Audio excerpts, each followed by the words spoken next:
do I feel happy in life? Let's see. Let's say I hope I'm finding happiness. Well, I find it very stimulating to keep studying and working. But I'm not just generally happy. If I'm generally anything, I guess I'm generally miserable. I don't know. Marilyn Monroe was undoubtedly one of the most beautiful and attractive faces in Hollywood. Her platinum blonde hair, captivating looks, and a sultry, breathy voice exuded sensuality, enchanting audiences around the world. Her name became synonymous with a bygone era. She possessed not only striking beauty, but also formidable acting talent, collaborating with some of the industry's most esteemed directors. Her talent matched her beauty, as she flawlessly captured the essence of every character she portrayed, showcasing her remarkable versatility as an actress. In this installment of Hollywood Central, we delve into the life of the incredibly charming and exceptionally talented Marilyn Monroe.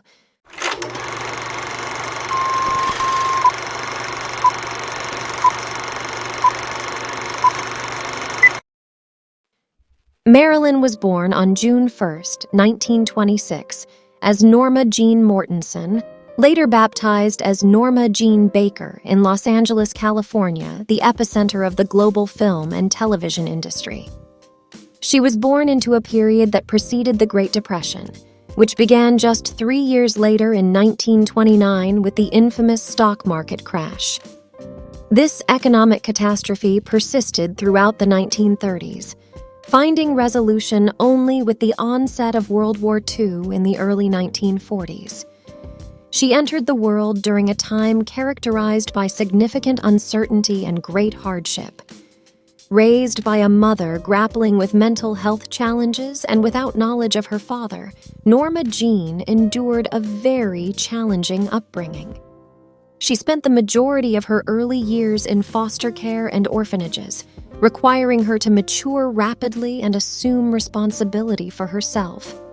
This led her to embark on a modeling career during her teenage years, where her captivating beauty swiftly captured the admiration of American servicemen, propelling her into a career as a pin-up model during the World War II era.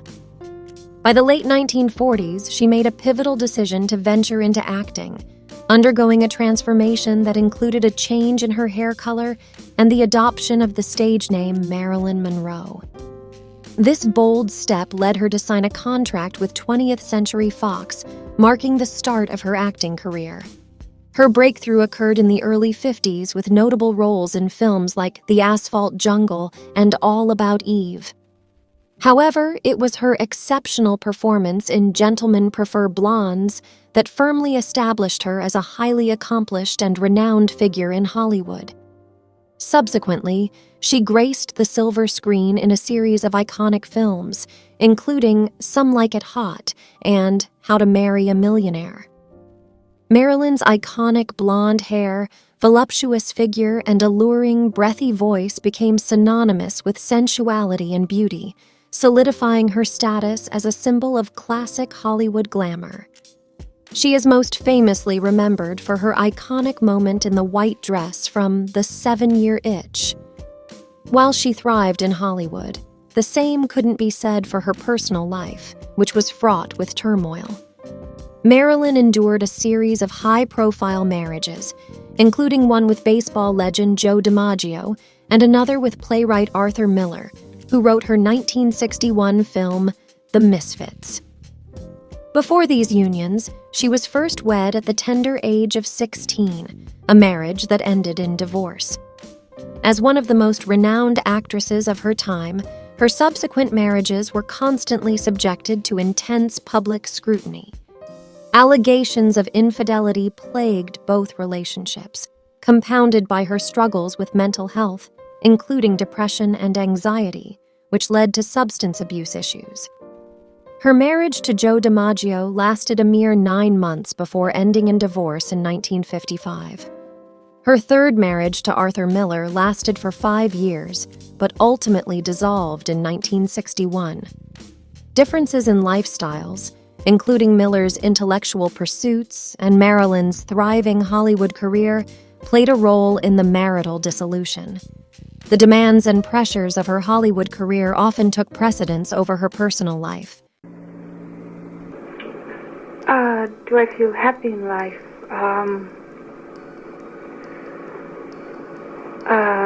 Let's see. Let's say I hope I'm finding happiness. Right? Well, for me, if I can realize certain things in my work, I come the closest to being happy, and I can say that also about my life. Well, it only happens, I think, in moments, sometimes when I'm working, and I'll be able to fulfill a scene truthfully, and then I think I'm the happiest. Well, I find it very stimulating to keep studying and working, but I'm not just generally happy. If I'm generally anything, I guess I'm generally miserable. I don't know.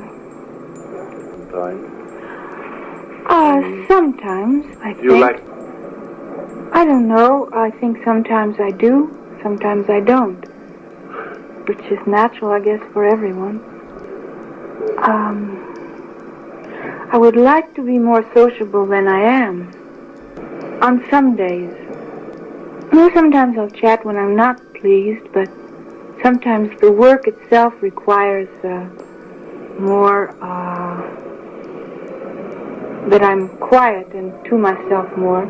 And other days, like during a musical number, I try not to get too, I like to be more outgoing because that's what I have to express, and so I try to keep it general. I try to. Even if I feel like it or not, I'll try to make the effort to make contact with people around me. Yes, because I could easily be alone. It doesn't bother me to be alone. Some people I know, they don't like to be alone. I don't mind it. I need it as a rest, and yeah, it kind of refreshes myself. Yeah. And a rest. Yes, I think there's two things in human beings that they, as I think there is in myself, that they want to be alone, but they also want to be together. You know? Because I think I have also a gay side to me, also a sad side. And I think that's the way with people also. But there is something in people where they need solitude for a while.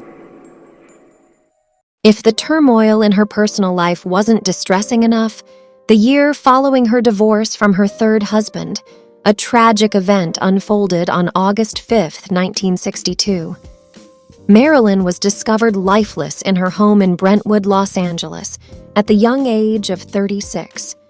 Her untimely demise was officially attributed to a drug overdose, yet it has become the subject of numerous conspiracy theories, many of which lack substantial evidence. One of the most lingering of these conspiracies revolves around Marilyn having affairs with both President John F. Kennedy and his brother, Attorney General Robert F. Kennedy, suggesting that her awareness of their relationships and political secrets made her a target for assassination to safeguard their secrecy. There have been claims of Marilyn keeping a mysterious red diary that contained her encounters and undisclosed information, which mysteriously disappeared after her death. It is believed by some that this diary may have contained potentially damaging details about her relationships, possibly serving as a motive for foul play. Another theory connects her demise to the mafia. Critics of the official autopsy have raised concerns that it was not conducted meticulously or accurately, and thus it failed to provide a comprehensive understanding of the cause of her death. While these theories concerning Marilyn's life and death continue to spark speculation, there is still no definitive evidence to substantiate any of them, and her tragic passing remains officially attributed to a drug overdose. Despite her relatively brief career and life, Marilyn's beauty, charisma, and talent transformed her into a cherished icon in Hollywood, challenging conventional notions of female sensuality and allure. Marilyn's distinctive fashion sense, characterized by her blonde hair, red lips, and the iconic white dress from The 7-Year Itch, continues to exert a profound influence on the fashion world. Her image has been widely celebrated by photographers, and she left a lasting impact in the realm of music with unforgettable performances such as Diamonds Are a Girl's Best Friend. Beyond her image, Marilyn stands as an empowering figure, having risen from a troubled childhood to achieve stardom, resonating with those who aspire to success and self-expression. Her battles with mental health and addiction shed light on the challenges faced by entertainers and ignited important discussions about fame and mental well-being. Her life, work, and cultural significance have been thoroughly examined in academic and cultural studies, and her enduring legacy endures in advertising, art, and pop culture.